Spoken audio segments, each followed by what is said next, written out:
I never made it, but I know what it takes. I'm motivated by a... Olá pessoal, bem-vindos a mais uma aula de Direito Penal comigo, professora Luma, e o assunto do vídeo de hoje é livramento condicional.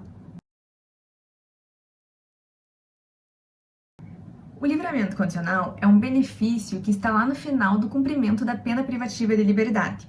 Então, sim, o condenado, esse sujeito, ele está cumprindo uma pena de prisão. E esse livramento condicional não vai colocar fim a essa pena e também não vai substituir essa pena. Vai ser apenas uma nova forma de ele executá-la.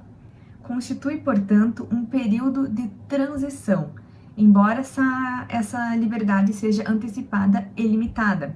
Coloca-se em convívio social aquele criminoso que se mostra suficientemente regenerado, onde ele terá que ter presentes alguns requisitos e cumpra algumas condições. Então, busca-se de novo aquele aprendizado social, né? Porque uma das finalidades da pena, como a gente sabe, é a ressocialização. E o juiz é obrigado a dar esse livramento condicional?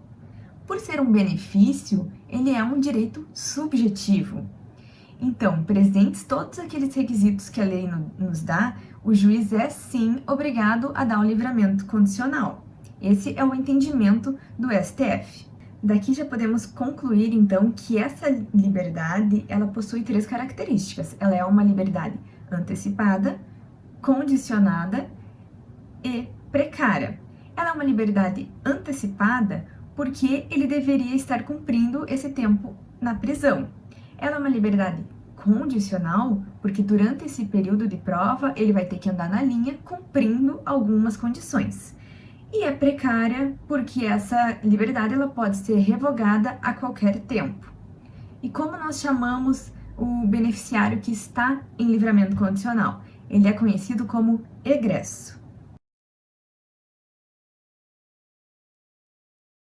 O condenado se beneficiará dessa liberdade em troca de um bom comportamento e desde que presentes alguns requisitos. E que requisitos são esses? Eles estão lá no artigo 86 do nosso Código Penal. No caput do artigo 83, já se percebe aqui que o juiz poderá conceder livramento condicional ao condenado a pena privativa de liberdade igual ou superior a 2 anos. Primeira coisa é que deve ser uma pena privativa de liberdade, porque para ele ser posto em liberdade antecipada, ele deve estar sendo privado dessa liberdade, né? Então só cabe em penas privativas de liberdade, e desde que sejam iguais ou maiores que 2 anos. Menor que 2 anos nem tem o que se falar, porque se o juiz tivesse fixado uma pena menor que 2 anos, caberia suspensão condicional da pena, né? O condenado também ele precisa cumprir uma parcela dessa pena, que qual é? No inciso 1, é de 1/3 da pena se o condenado não for reincidente em crime doloso e tiver bons antecedentes. O inciso 2 nos traz que deverá cumprir mais da metade da pena, ele já deve ter cumprido mais da metade da pena se ele for reincidente em crime doloso. Então, ele vai ter que cumprir mais da metade dessa pena para conseguir chegar ao livramento condicional. O inciso 3. Comprovado comportamento satisfatório durante a execução da pena, bom desempenho no trabalho que lhe foi atribuído e aptidão para prover a própria subsistência mediante trabalho honesto. Então, ele tem que ter um bom comportamento e demonstrar essas aptidões. O inciso 4 nos mostra que ele deve reparar o dano. Então, ele já deve ter reparado esse dano, salvo se ele estiver impossibilitado de fazê-lo. É possível conceder livramento condicional para aqueles que cometeram crimes hediondos? Bom, o inciso 5 é claro dizer que sim, mas desde que ele tenha cumprido já 2/3 da pena.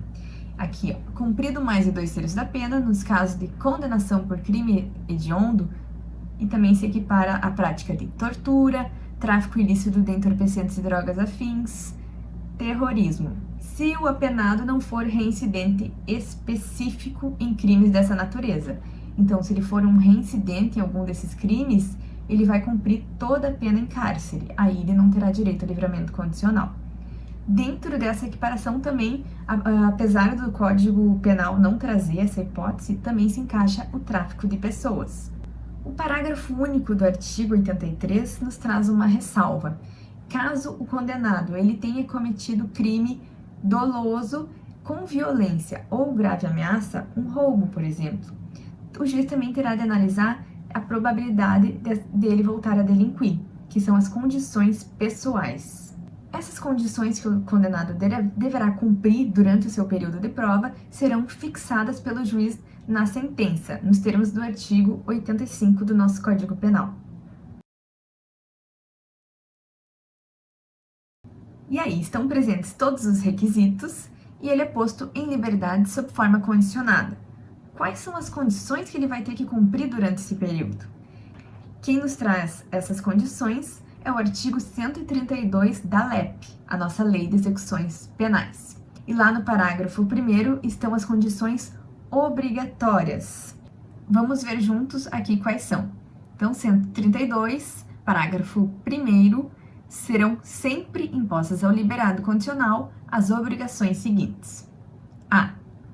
Obter ocupação lícita dentro de prazo razoável se for apto para o trabalho. Percebam aqui que o legislador ele se preocupou com a aptidão do condenado, em caso de uma deficiência física, por exemplo. Isso não obstaria a liberdade condicional dele. A linha B. Comunicar periodicamente ao juiz sua ocupação. Então, é uma liberdade vigiada, né? C. Não mudar do território da comarca do juízo de execução sem prévia autorização deste. Não quer dizer que ele não possa sair e viajar nas folgas. O que ele não pode é mudar de residência sem autorização do juiz. Então, mudar da comarca. Essas são as condições obrigatórias, então. Quais são? Ele tem que ter uma ocupação, ele tem que explicar sua ocupação para o juiz e ele não pode se mudar de comarca.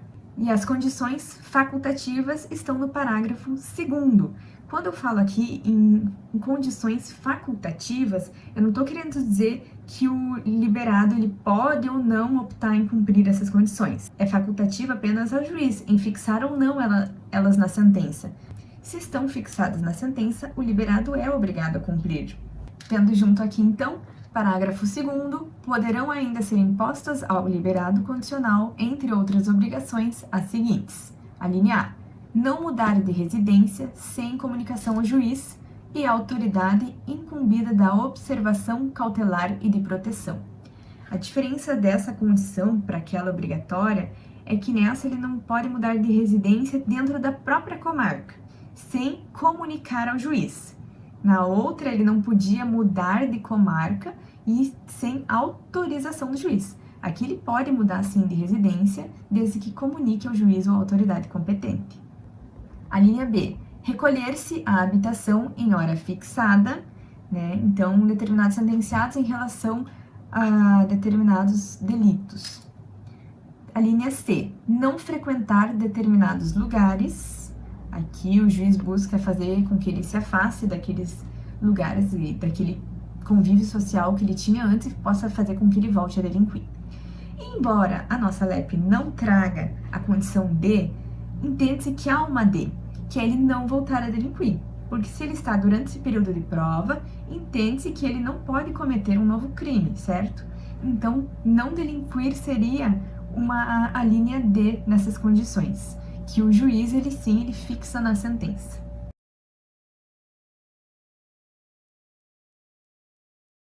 Assim como surgida a pena, o livramento condicional também vai poder ser revogado a qualquer tempo, de forma obrigatória ou de forma facultativa.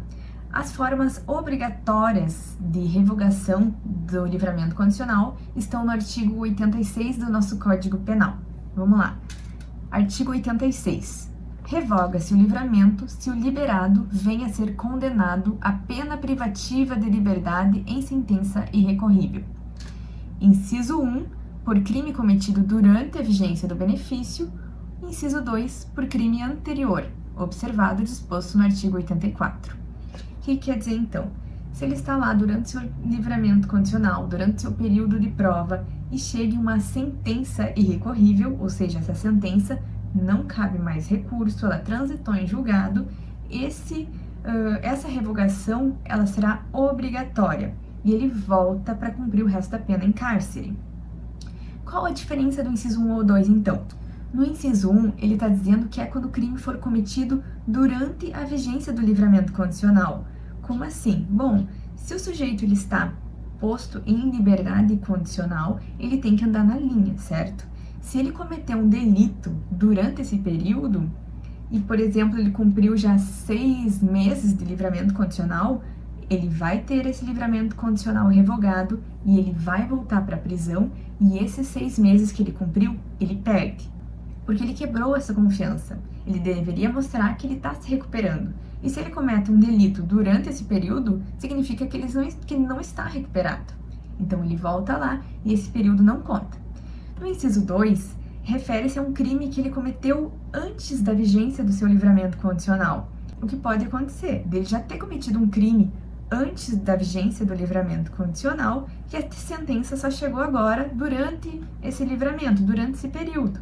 Então, ele está durante esse período de prova fazendo tudo certinho, cumprindo as suas condições, andando na linha, e aí vem aquela sentença. Então, ele volta a cumprir o resto da prisão, e esse período que ele cumpriu em livramento condicional vale, certo? Ele não perde esse período que ele estava cumprindo, porque ele não perdeu, ele não quebrou a confiança, ele não cometeu um novo delito durante o período de prova. Esse delito é anterior ao livramento condicional. Percebam também que o livramento condicional só tem a revogação obrigatória se for crime. Então, se ele cometeu uma contravenção penal, essa revogação ela não é obrigatória. E aí o artigo 87 do nosso Código Penal traz as hipóteses de revogação facultativa. Artigo 87, então. O juiz poderá também revogar o livramento, se o liberado deixar de cumprir qualquer das obrigações constantes na sentença ou for irrecorrivelmente condenado por crime ou contravenção a pena que não seja privativa de liberdade. Sobre a primeira hipótese, não tem muito o que se falar, é desde que ele descumpra algumas obrigações. E o segundo caso, é irrelevante o momento em que se cometeu aquela infração, desde que não seja uma pena privativa de liberdade. Porque se for uma pena privativa de liberdade, essa revogação será obrigatória. E então, se terminou aquele período de livramento condicional, ele não foi revogado, considera-se extinta a pena privativa de liberdade. Então, quer dizer que ele cumpriu essa pena. Então, a gente encerra a aula de hoje. Qualquer dúvida, vocês sabem que podem entrar em contato comigo. Tchau!